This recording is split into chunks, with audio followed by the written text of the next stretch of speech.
Se era isso que eles queriam, que era colocar a culpa no STF, não vai ser. Infelizmente não vai ser. Aliás, felizmente, porque essa culpa, eu não tenho outra palavra para dizer, me perdoem os mais ideológicos, fanáticos. Mas, gente, a gente está no governo federal que, na teoria, é para defender o trabalhador. É para estar do lado do trabalhador. É para preservar os direitos dos trabalhadores brasileiros. É a bandeira principal desse partido, Jorge. É a bandeira principal do PT. É a bandeira principal de todos os partidos que a gente apoia nessa questão da defesa trabalhista. Tá, gente, e o que está sendo feito é retirar, não tem outra palavra, é retirar, e eles estão assistindo. E nós lutamos para isso. Nilton, agora a gente voltou na live aqui do meu Instagram. Tá, vou voltar aqui. A outra não foi gravada não, né? Não foi salva não. Mas depois a gente vai fazer um vídeo para pegar o que foi falado. Que o principal ponto aqui é o seguinte, o pessoal que está chegando agora no meu Instagram, o pessoal que está no Sindate, o pessoal que está no YouTube, é o seguinte, pessoal. Saiu a decisão ontem, e aí qual é o ponto que a gente está tendo divergências em entendimentos de juristas, dos advogados da enfermagem, aquele monte de youtubers da enfermagem, enfim. Qual é a divergência? Lá na linha 15, lá da decisão de ontem, que ela está divulgada em todo lugar, vocês devem ter aí, na linha 15, fala em diferença remuneratória. Qual é o nosso problema? O que a gente entende? Eu entendo. É que remuneratória vem de remuneração. E remuneração é aquela palavra que a gente não quer nem ouvir nesse piso. Nós estamos falando de base, vencimento base, que é o piso. Então isso traz, o pessoal está dizendo, muitas pessoas estão dizendo que acabou com a questão da remuneração e agora está valendo lá o piso. No meu ponto de vista, do Sindate, dos nossos advogados, não. Está confuso. Eu também não posso afirmar aqui com toda certeza que era isso que ele quis dizer. Ele pode ter, como o Nilton falou, justamente ter colocado essa palavra para deixar assim meio que em aberto, para na hora que for fazer a decisão final, que for julgar o mérito, aí poder esmiuçar. E lógico, tem muito ministro que vai fazer a sustentação e vai dizer que remuneração é uma coisa, vencimento base é outra, vão usar os exemplos da educação, dos professores e tudo mais. Então, pessoal, esse é um ponto. O outro ponto é com relação às 44 horas semanais. Olha, nós sabemos que no serviço público não tem 44 horas semanais. Né? Eu nunca vi um estado com 44 horas semanais. Eu já vi com 40, com 36, com 30, com 20, como em Brasília, mas 44 não. Ou seja, tá vendo que tem algo errado aqui? Ah, mas recebe na proporcionalidade. Não, então aí você acaba com o piso, fazendo a proporcionalidade. Ele não pode equiparar o serviço público com o privado. São duas coisas distintas. Então, assim, a gente vai ter que se debruçar aí, nós temos que chamar o fórum, conversar, explicar, né, o nosso ponto de vista, para que a gente possa, então, fazer uma pressão, continuar a pressão no governo federal, para o governo federal conversar com o Supremo antes de ir para a votação, né, do mérito da nossa lei. E aí, quando for feito o julgamento do mérito, a gente conseguir implementar isso. Pessoal, nós temos que respeitar os entes federativos, as leis estaduais, é o que eu estou falando toda hora. E eu acho, sinceramente, que os legisladores, os deputados estaduais têm que estar nessa briga, porque foi ele que aprovou, foi ele que ajudou. As assembleias legislativas, os vereadores das câmaras municipais, todos eles vão tomar um toco do Supremo, né, com relação a isso, se aceitar. Aqui em Brasília nós não vamos aceitar, porque foram anos de lutas para a gente reduzir a carga horária, que um dia foi 40 e a gente conseguiu reduzir. Agora, a gente acabou prejudicando o trabalhador por reduzir a carga horária, porque é basicamente isso que está acontecendo. A gente acabou atrapalhando a vida do trabalhador. Né? Então, assim, nós não vamos aceitar isso, vamos continuar. Tá bom, pessoal? Aqui, hoje, tá parado, só tem carro de polícia passando para cima e para baixo, mas nós conseguimos entrar aqui para gravar para vocês aqui nesse STF, que está sendo um palco das coisas mais esdrúxulas que a gente está vendo, principalmente com a enfermagem, tá bom? Olha só, pessoal, tava até dando uma entrevista hoje pela manhã numa rádio, acho que é a Rádio Nacional. E aí, a pergunta que veio para mim é: será que os ministros, eles não se atentaram que o poder público, aliás, que o servidor público, em qualquer esfera, a carga horária dele, na grande maioria, já é reduzido, não é 44 horas e nem 40, porque é como se eles pegassem o bolo e igualassem. Gente, e a minha resposta foi: eu duvido muito que o ministro não tenha uma assessoria para falar para ele: ô senhor ministro, olha só, lá em Brasília, o servidor público estadual, ele é 20 horas, Lá em Goiânia, o servidor público estadual é 30 horas.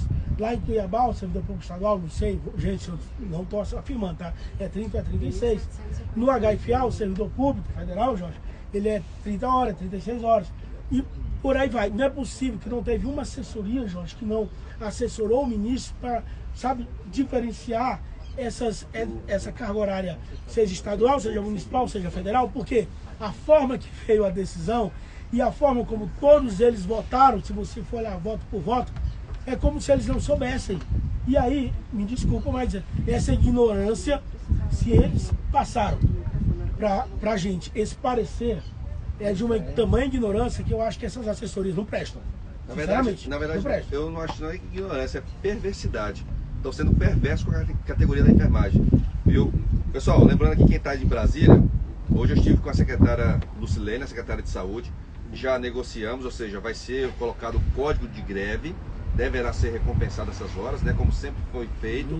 Os sindicatos agora vão sentar tanto com a Secretaria de Saúde, quanto com o IGES, que também falei com o Juraci, que vai aderir à mesma coisa que a Secretaria de Saúde, é código de greve. Código de greve, ninguém leva falta. Por que a falta? Porque se a gente levar falta, a gente vai perder todo aquele direito que a gente tem de servidor público. Então, falta não vai ter. A preocupação da maioria dos servidores é com relação ao TPD, porque se você tem mais de 18 horas de falta ou 18 horas negativa no seu banco de horas, você não pode fazer TPD. Então, mas o que nós pedimos, se tiver lá negativado, é que não entre no banco de horas, entendeu? Seja uma outra forma de compensação, mas que essas horas não entrem no banco de horas para não causar esse negativo. É só vocês agora sentarem com a SUGEP da Secretaria de Saúde e com o RH lá do IGES e negociar isso, porque essas faltas, elas são faltas justificáveis. É como você tivesse de atestado, por exemplo, você não perde direito nenhum, nem abono, nem nada que possa prejudicar na sua ficha funcional.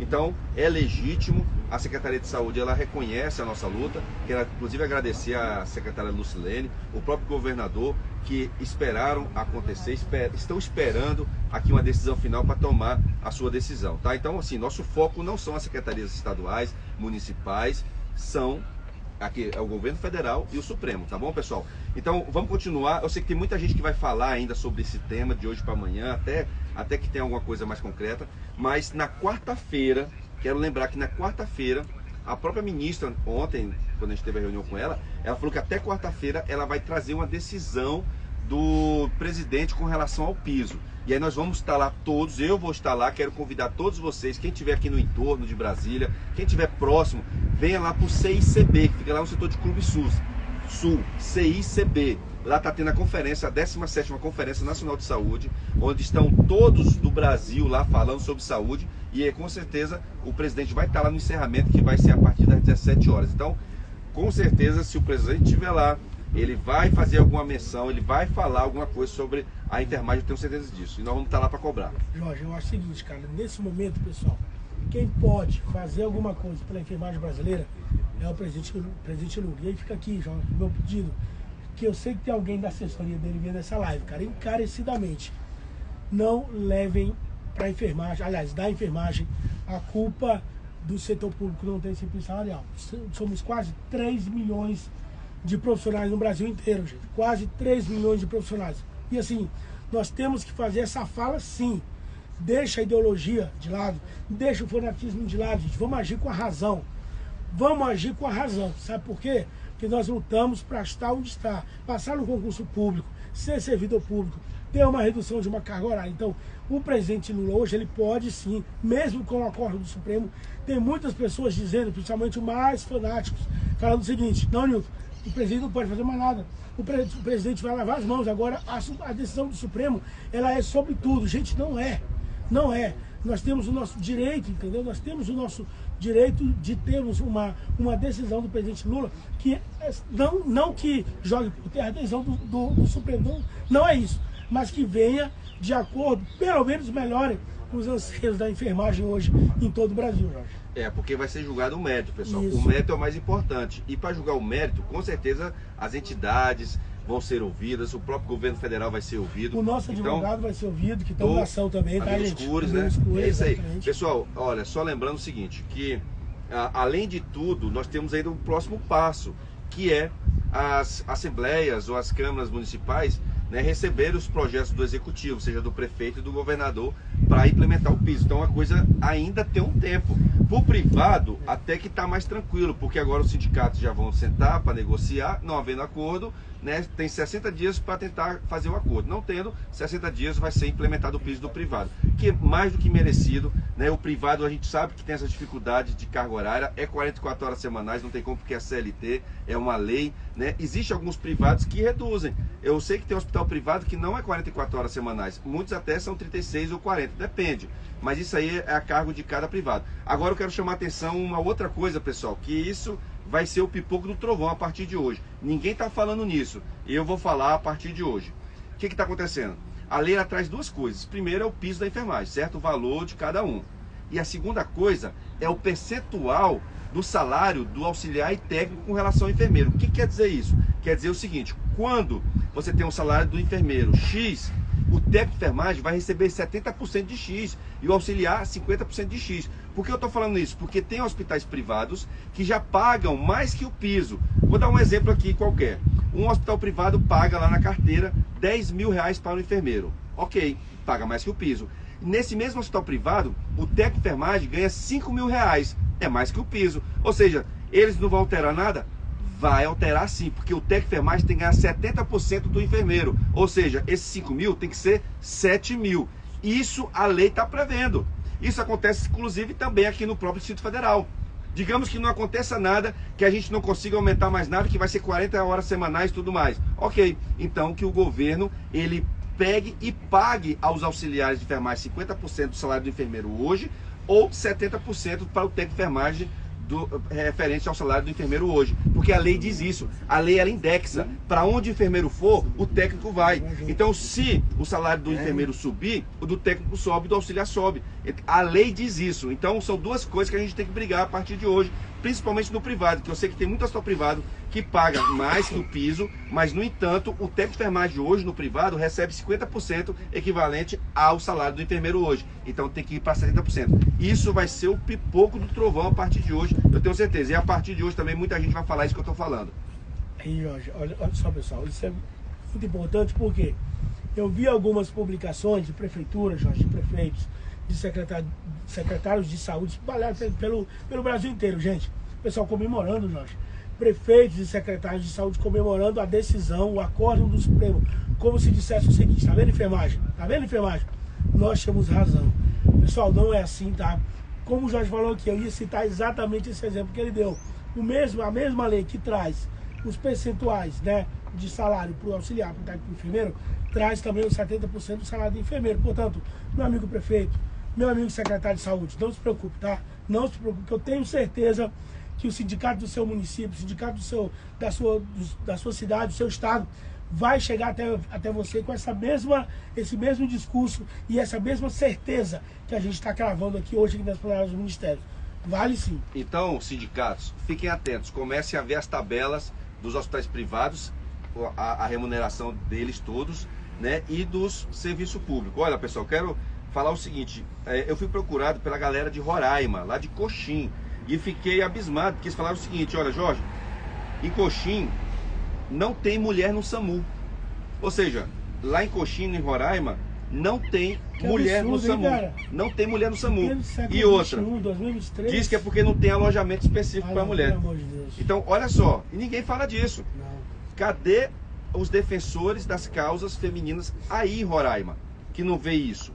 Sabe, não ter mulher no SAMU. Hoje você tem mulher piloto, você tem mulher nas Forças Armadas, tem mulher em todo lugar. Não vai ter no SAMU, que é uma profissão predominantemente mulher. E é por isso, Nildo, que eu tô com essa camisa aqui, ó. Porque nossa profissão é predominantemente mulheres. E mexeu com elas, mexeu comigo. Pode ser aqui no DF, pode ser em qualquer lugar do país. Então já vou notificar aqui pela Unali, pela comissão que eu faço parte hoje, presidente da Comissão de Saúde Nacional da Unali. Vou perguntar por que o SAMU lá de Coxim, Roraima, não tem mulheres no quadro. Eu vou mais além, Jorge. Eu acho que você hoje, como representante público, como parlamentar, e eu, enquanto sindicato, a gente tem que pensar numa política pública hoje, até para preservar e para reservar a quantidade de vagas específicas para mulheres, principalmente nessas instituições que para alguns homens, infelizmente, são meus colegas de gênero, mas não concordo com isso, cara. Não pode. Gente, a gente está em 2023. Não pode e está mais que comprovado que as mulheres têm a mesma capacidade de atuação em qualquer profissão. Então, isso é a maior discriminação que eu já ouvi na minha vida, ainda mais no SAMU. Então, vamos falar com o pessoal de Roraima, lá de Coxim, e qualquer outro estado que também estiver tendo esse tipo de preconceito por gênero, fala com a gente, porque mexeu com ela, mexeu com a gente, mexeu comigo. Tá bom, pessoal? Olha, Nilton, vamos encerrar aqui a live, dizer que a gente vai continuar falando sobre isso, sabe? Compartilha essas informações, tá? Não vamos ainda relaxar, o momento ainda está tenso. A gente saiu aqui do Supremo em princípio, mas nós temos ainda a negociação com o governo federal. Nós temos até quarta-feira para ver qual é a resposta da ministra Nízia. Nós hoje fazemos parte, né? Nós fomos inclusos também, junto com os colegas, companheiros lá do Fórum Nacional da Enfermagem, as entidades nacionais. Eu como parlamentar também, o Nilton por ser aqui de Brasília, e Brasília é isso aqui, Brasília é a capital das manifestações, Brasília é a capital do concurso, Brasília é a capital das profissões. E você que está aí no Pará, em qualquer outro lugar do país, tenha certeza que a gente vai lutar aqui não por Brasília, mas para o Brasil, tá bom? Enfermagem brasileira, pode contar com a gente, pode contar com esse deputado aqui, amigo, técnico, enfermagem, enfermeiro, com muito orgulho. Obrigado pela luta, cara.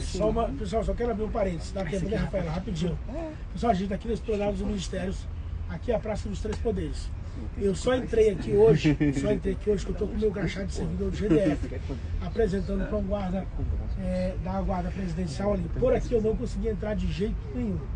Por lá também, se tivesse alguém da polícia, gente, que país é esse? Aqui é um desabafo, que país é esse? Que mundo a gente está vivendo?